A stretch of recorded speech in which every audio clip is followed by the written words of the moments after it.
El universo de las historietas funciona de manera similar a las películas. Cada héroe tiene aventuras independientes, pero habitan en un mismo universo e interactúan el uno con el otro, con la diferencia que no tienen el problema legal de las películas que impiden ver a Spider-Man, los X-Men y los Vengadores Unidos. Punto para el papel. Es común que cada año hayan eventos que reúnan a todos los personajes en una especie de catástrofe o aventura colosal, porque vende, y los cómics son ante todo un negocio, y los fanáticos de historietas tendemos a ser algo consumistas. Énfasis en algo. Así nos enfrentamos al tema de hoy: Civil War, el gran evento de Marvel para el 2006.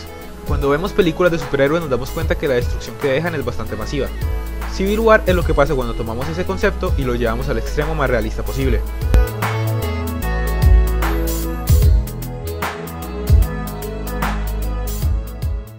Los New Warriors son un grupo de superhéroes algo caídos en términos de popularidad, por lo cual están participando de un reality show donde se muestran sus hazañas heroicas. En una de sus misiones cometen un masivo error, y el supervillano Nitro hace explotar varias cuadras, matando a más de 600 civiles, entre ellos unos 60 niños. La tragedia crea una ola de ira y resentimientos hacia la comunidad superheroica, y el gobierno aprueba el acta de registro superhumano como respuesta. La idea es simple: todos los superhéroes y vigilantes deben registrarse con el gobierno, revelar su identidad secreta y acceder a los términos correspondientes. Porque la idea de centralizar la defensa mundial en un solo organismo que pueda ser manipulado o corrupto es tan buena. Tony Stark, originalmente un opositor del acta, decide apoyarla debido a los recientes eventos, considerando que es mejor eso a entrar en conflicto abierto con el gobierno, lo cual suena maduro, hasta caer en cuenta que esencialmente está entregando a todos sus amigos en bandeja de plata, en gran parte porque eso le dará más influencia política. Ya habíamos dejado claro que en el fondo Stark es un completo idiota, ¿no? Ah, bueno.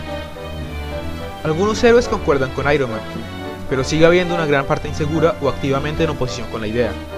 Shield convoca al Capitán América, sabiendo lo influyente que es para los demás héroes, y pensando que por tener una identidad pública estaría de acuerdo. Porque nadie pensó que el estándar viviente de la libertad y la justicia estaría en desacuerdo con una medida opresiva y peligrosa. Todos estaban en modo idiota esa semana. Obviamente Steve lo rechaza, Shield le dispara y él escapa de manera espectacular. Con el Capitán América escogiendo un bando, el asunto cambia, y a falta de un mejor término, se armó la gresca.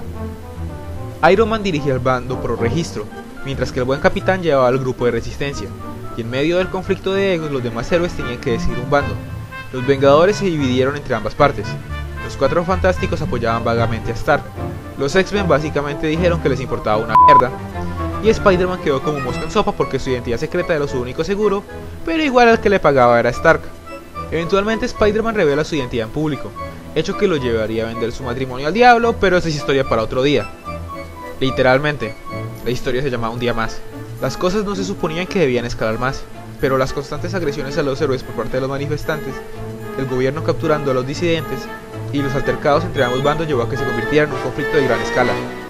El momento más grave llegó cuando en un enfrentamiento, Ragnarok, el clon cyborg de Thor que Stark creó, porque ya saben, idiota, asesina a Goliath. La muerte de un amigo llevó a ambos equipos a replantear sus ideas. Gran parte de los seguidores de Stark lo abandonaron, y el grupo del capitán estaba aún más determinado por acabar con las injusticias. Los héroes invaden la prisión de superhéroes y ponen en marcha su plan para liberarlos. Stark se entera y su equipo interviene. La batalla termina trasladada al medio de la ciudad de Nueva York, donde la destrucción se torna colosal. Incluso Namor y los Atlantes llegan, porque hacía falta carne de cañón, supongo. Sorpresivamente la resistencia obtiene la ventaja, y justo cuando el Capitán América está por dar el golpe certero a Iron Man, es detenido. No por sus amigos, ni por sus actuales enemigos, sino por civiles. El capitán por fin entiende que propagar la destrucción tampoco era la solución, y se entrega a la justicia. Stark se convierte en director de S.H.I.E.L.D. por sus acciones.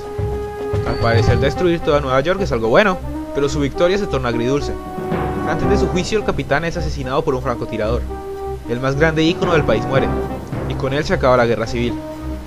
El acta es aprobada, pero la muerte del capitán hace que las leyes contra los no registrados sean más laxas. Los equipos se reorganizan, las amistades cambian, pero el sueño no muere.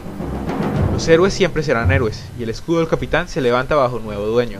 Civil War cambió bastante la continuidad de Marvel, y sus efectos tuvieron repercusiones hasta el 2010, afectando al mundo de las historietas por casi media década. En un futuro veremos la historia adaptada para la nueva película del Capitán. Es poco probable que la historia se centre en las identidades secretas, a fin de cuentas nadie en las películas tiene una, pero indudablemente en el centro del conflicto estarán Tony y Steve.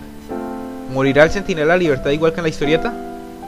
No lo sabemos, pero lo que es seguro es que todos esperamos con ansias este nuevo capítulo en el universo Marvel.